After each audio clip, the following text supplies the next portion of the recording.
Isso aí tem um patamar grande de valor para uma pessoa. Mas isso te dá uma autoestima? O respeito é amizade? Não necessariamente, Não, porque a autoestima ela precisa, mais do que ter um valor fictício, ela precisa ter um valor individual. Então é uma coisa subjetiva. Eu não posso te validar ou dar valor a uma característica sua, porque na autoestima, auto é da própria pessoa. Isso. Você tem que se dar esses valores e isso tem que ser de base para que você se sinta bem e possa exercer esse valor no mundo. E se eu tenho essa baixa autoestima, meu valor... Com certeza. A pessoa não se vê como ela é. Existe ser humano perfeito? Não existe ser humano perfeito. A gente tem qualidades, a gente tem defeitos e a gente tem disfuncionalidades, coisas que não funcionam absolutamente bem. A grande questão é a gente aceitar isso, porque eu vejo que as pessoas que têm baixa autoestima, elas acham que nada é mutável, ou seja, elas são ruins e nada vai mudar aquilo. Ou as pessoas que têm um ego, um narcisismo ou uma coisa inflada, que elas são maravilhosas. Não tem a pessoa que seja tão ruim assim, nem tem a pessoa que seja tão maravilhosa. Então, assim, esse equilíbrio da gente ver com olhos mais reais do que a gente tem de bom, o que a gente não tem de tão bom e o que a gente pode mudar. Esse é o processo, né? Para a gente começar a fazer esse valuation da gente, do que a gente tem. Uma coisa que é muito importante para uma autoestima, você falou amigos, respeito, isso ainda depende do outro, a amizade depende do outro. A coisa mais importante para a formação de uma autoestima é a essência da pessoa. É assim, o que aquela pessoa tem na sua índole, tem na sua essência de sentimento e o que a pessoa tem como talentos essenciais. Por exemplo, uma criança nasce, é muito normal que ela já tenha talentos. Tem crianças que nascem com muita facilidade de tocar instrumentos, tem crianças que nascem com muita facilidade de desenhar. E eu noto que muitas vezes os pais bloqueiam isso. Porque aí tem uma moda que a criança nasce, se for hoje, o menino faz futebol, faz luta, a menina faz balé e outra coisa. Espero que isso mude. Então você acaba matando talentos que se manifestavam antes de qualquer coisa. Porque tem sempre os esportes da modinha, como tem várias modinhas. Mas o talento não é uma moda. Aquilo não passa, aquilo é uma essência, aquilo vem com a pessoa.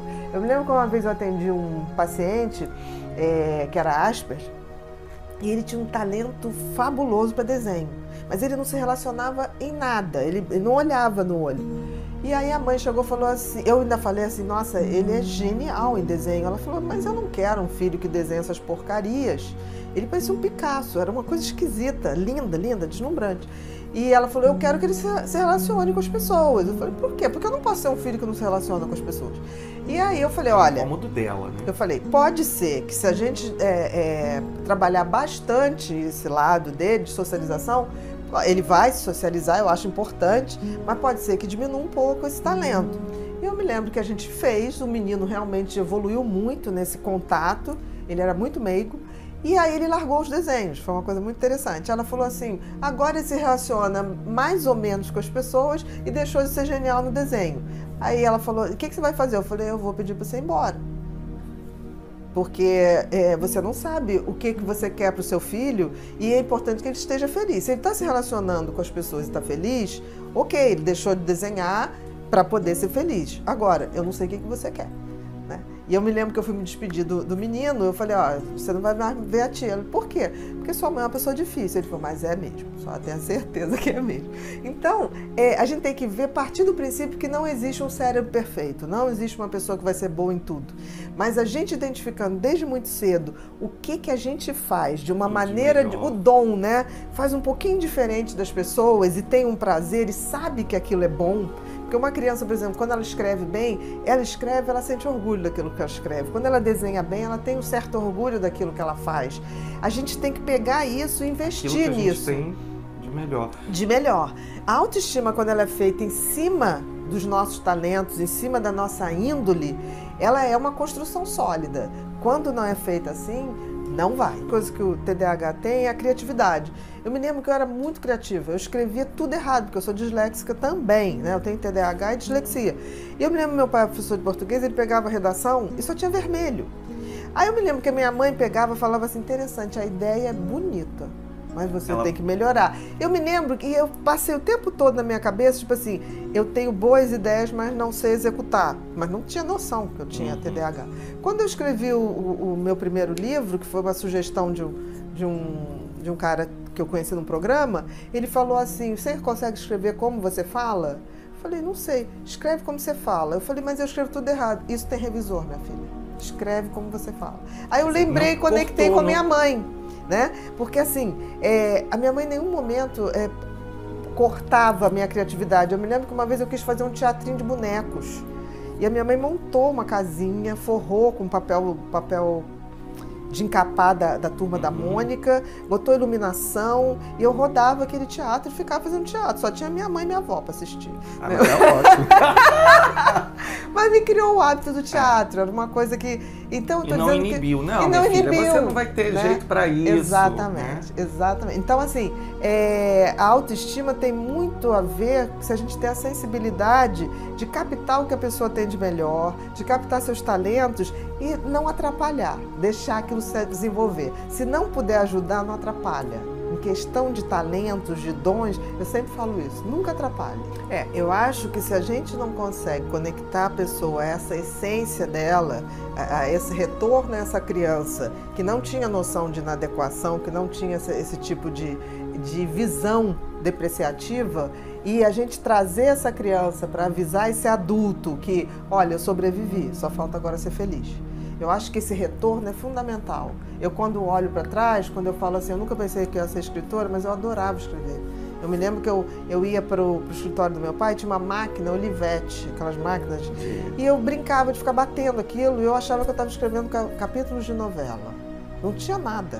Legal. Entendeu? Então, na minha cabeça, aquilo tinha um ritual. E que eu abandonei quando eu descobri disléxica. Eu falei assim, não posso mais escrever porque eu só escrevo errado. Então, assim, e deu tempo de recuperar isso. Quando alguém chegou para mim e falou assim, você tem revisores. Revisor é para isso. Né? A essência da escrita que aí você traz maior. Lá a sua mãe, eu trouxe, né? De volta. Aquela coisa e eu vi que eu podia escrever. A essência tá boa. A essência tá boa. Porque a minha essência não era escrever corretíssimo. A minha essência era escrever aquilo que eu sentia e eu sabia que eu escrevia de uma maneira que as pessoas entendiam. Eu era amorosa para escrever. E até hoje eu recebo muito e-mails de pessoas que leem os livros e falam assim, nossa, você fala como se estivesse na sala da minha casa. E eu lembrava que eu pensava nisso. Quando eu fingia na minha cabeça que eu estava escrevendo um capítulo de novela, era para as pessoas verem, para lerem. Eu nunca pensei em escrever uma coisa para ficar para mim.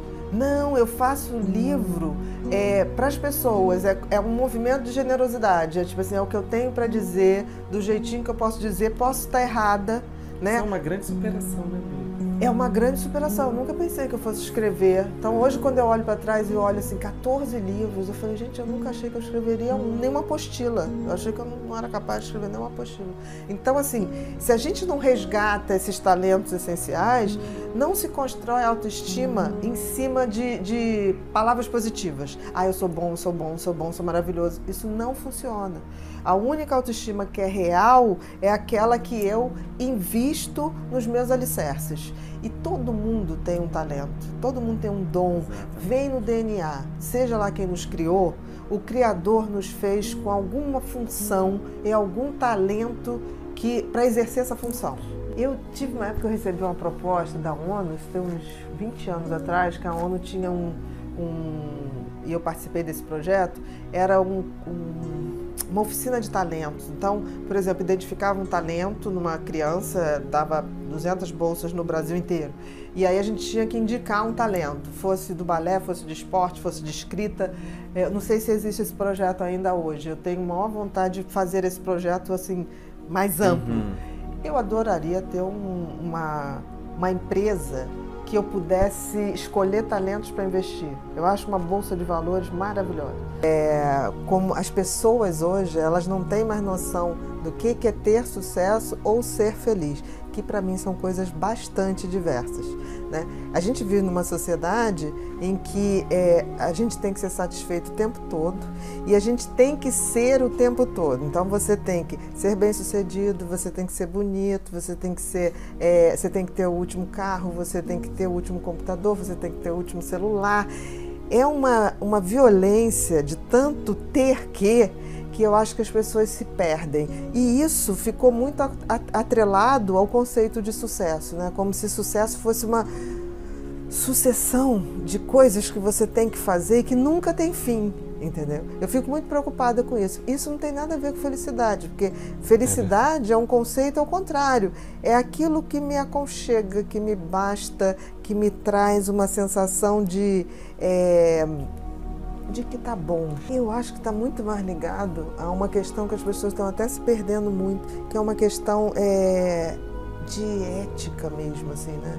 Que as pessoas nem sabem muito, né? As pessoas confundem muito moral e ética, né? Moral são as regras, são as leis. Eu posso ser uma pessoa extremamente moral e não ser ética, porque eu posso perfeitamente ser uma pessoa que não tenho nada contra mim juridicamente, mas eu sou uma pessoa que, ao ver uma pessoa passando fome, eu não tenho a dignidade de dar, de comer a uma pessoa.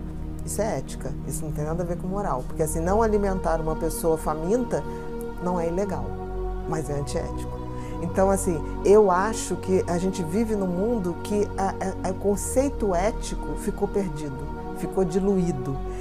As pessoas estão muito num padrão de felicidade que é muito do marketing, né? Que é muito do ter. O que vestir, o que botar, o tamanho do bumbum, o tamanho... Eu vejo as mulheres, eu fico até com pena das mulheres, porque o padrão para elas é muito pior. Elas têm que ser mãe, elas têm que ser profissional, elas têm que ser bonitas, elas têm que estar sempre com o cabelo lindo. É muito, né? Se bem que para os homens isso também está começando Muito. a pegar. Não é à toa que tem uma indústria hoje de cosméticos para homem. Quer dizer, começa uma imposição. E a gente tem que ter cuidado porque, assim, a indústria não vai parar. Ela vai criando necessidades. E é isso que eu estou falando. Felicidade não tem nada a ver com satisfação o tempo todo de necessidade, porque sempre vai ser criado. Eu acho que o sucesso tem muito a ver com poder. Eu acho que ele pode virar uma droga se você não souber administrar. Porque é óbvio que ele traz um prazer imediato, mas um prazer imediato. E é interessante que as pessoas se comportam no auge como se o sucesso fosse durar o tempo todo. Nada dura o tempo todo, nem a gente. Né? Então, assim, você fez um sucesso, a pessoa passa a ter um padrão de consumo como se aquele sucesso fosse continuar. Não vai continuar. Então, assim, a grande dica que eu coloco, tipo assim, você chegou num topo, porque assim, todo mundo chegou no topo, vai descer. Ninguém se mantém no topo o tempo todo, não é possível. Assim, na história da humanidade é assim também, não é a pessoa individual. Para você se manter no patamar, você tem que...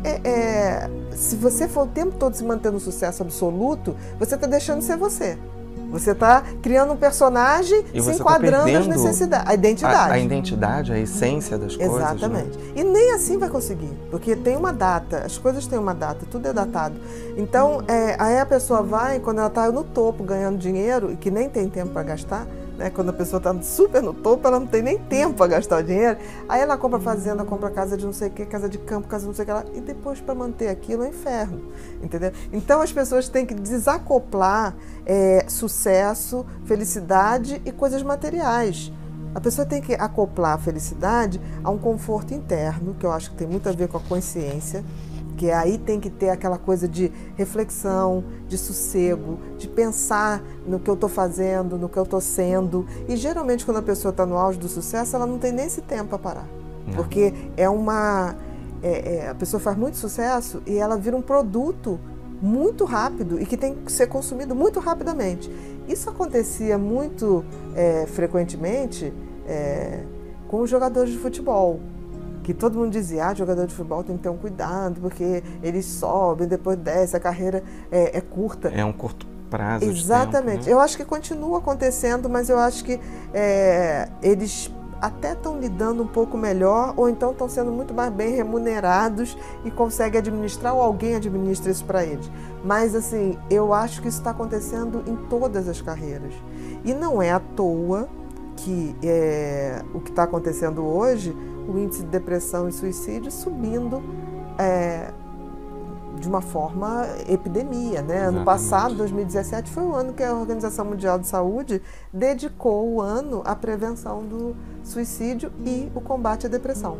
Então, assim, isso já prova que geração é essa, que ocorre, assim, muito mais gente está ganhando dinheiro, né? Muito mais cedo.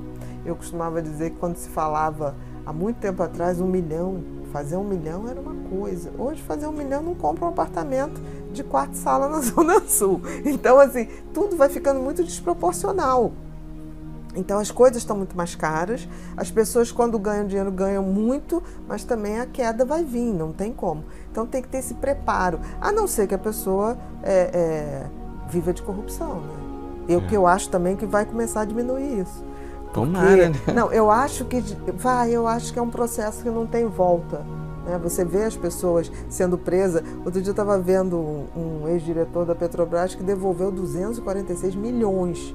Para ele devolver 246 milhões, ele deve ter roubado muito mais. É incalculável. Isso seriam cifras incalculáveis quando a gente tinha 20 anos. Falar em 1 milhão já era uma barbaridade. 246 milhões era muita coisa. Então, assim, eu acho que alguma coisa está mudando. Eu acho que as coisas estão começando... As pessoas estão começando a ver, assim, que todo ganho tem um preço. Não tem jeito. O dinheiro muito fácil, ele vai ter um preço. Não existe essa coisa que nunca vai pagar.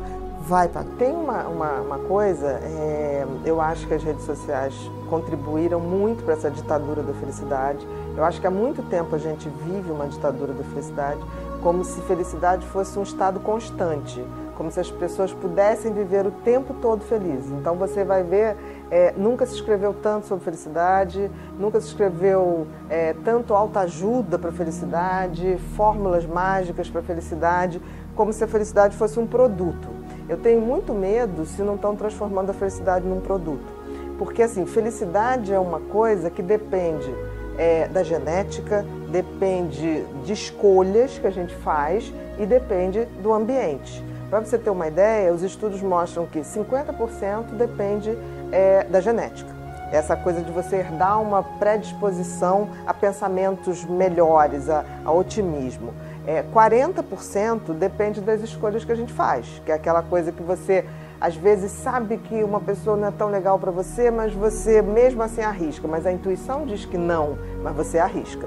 Então tem a coisa das tuas escolhas. E tem a coisa, por incrível que pareça, o ambiente ao redor, só 10%. Então, felicidade, de fato, é algo que está muito mais ligado à nossa visão de mundo e não do que está acontecendo. Claro que tem exceções para situações muito extremas. Que situações seriam essas? Guerra, pobreza absurda, quer dizer, miséria, nem pobreza, miséria. Então, assim, a gente tem que analisar que felicidade não é uma coisa que você compra, não é um produto que você compra, não tem como fazer isso. Felicidade é você repensar a maneira de ver a sua vida. Primeiro que a gente tem que atualizar o que é felicidade. Felicidade é um estado onde você se sente bem e confortável com você, independente do que está em volta, independente do que está acontecendo. Porque eu vejo muitas pessoas estarem sempre assim, eu vou ser feliz o dia que meu filho passar numa faculdade. Aí eu vou ser feliz quando meu marido me der atenção. Aí eu vou ser feliz quando eu tiver o trabalho dos meus sonhos. Não existe isso. Porque não existe essa condição perfeita para viver. A gente não vive. Passa, né? Não, e a vida, a felicidade, talvez, se a gente pudesse dar uma definição, é você poder caminhar na jornada da vida sabendo que ela tem altos e baixos.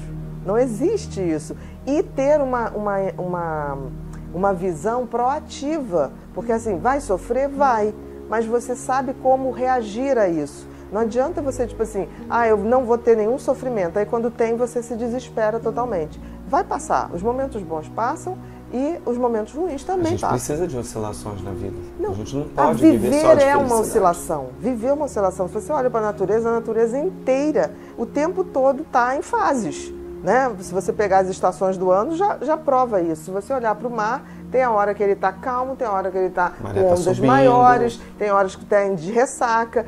E nós somos parte da natureza. É que a gente sempre se isola. O homem tem essa coisa de observar a natureza como se ele fosse um ser superior a isso. Nós não somos, nós somos parte da natureza. Então, felicidade é você ter esses altos e baixos, é você fazer essa oscilação, mas sem nunca perder esse senso de conforto. É engraçado que quando a gente está mexendo nas redes sociais, às vezes você vê assim, fulano está sempre feliz, né? Eu queria ser tanto ele. Será que isso é real? Não, não né? é real. Não é real. Não é real. Em geral, talvez, eu acho que a rede social é o ambiente que tem mais fake news, né? Porque, assim, eu até fico com o pé atrás. Quando uma pessoa posta, por exemplo, muitas declarações de amor o tempo todo, eu já acho que esse casal não está tão bem assim. Porque, assim, o amor tem uma intimidade. Ele não é essa exposição, né? Não é essa questão. Tem uma frase nas redes que fala assim, que fala mais ou menos assim, estavam tão felizes que não tiveram tempo de postar. E é mais ou menos isso, né? Porque eu fico imaginando, tem gente hoje postando o pré-sexo, né? O pós-sexo, né? E tem gente já postando durante. Isso não tem como, né? É uma necessidade, as pessoas estão se esvaziando. Então, uma das coisas que compromete muito a percepção de felicidade é essa coisa comparativa. E as redes sociais trazem isso muito forte. Você fica se comparando ao outro, o que eu não tenho. E sempre o cérebro tende a ver o que está faltando, não o que você tem. Então, assim, felicidade passa por você começar a fazer uma contabilidade ao contrário. O que eu já tenho e que já é bacana para mim, né? Mas as redes sociais trazem isso, o tempo todo criando padrões e influencers que estão sempre te propondo coisas maravilhosas. Se você for seguir tudo, você vira uma super mulher, você vira uma super malhada, você vira uma super bem vestida, você vira tudo super...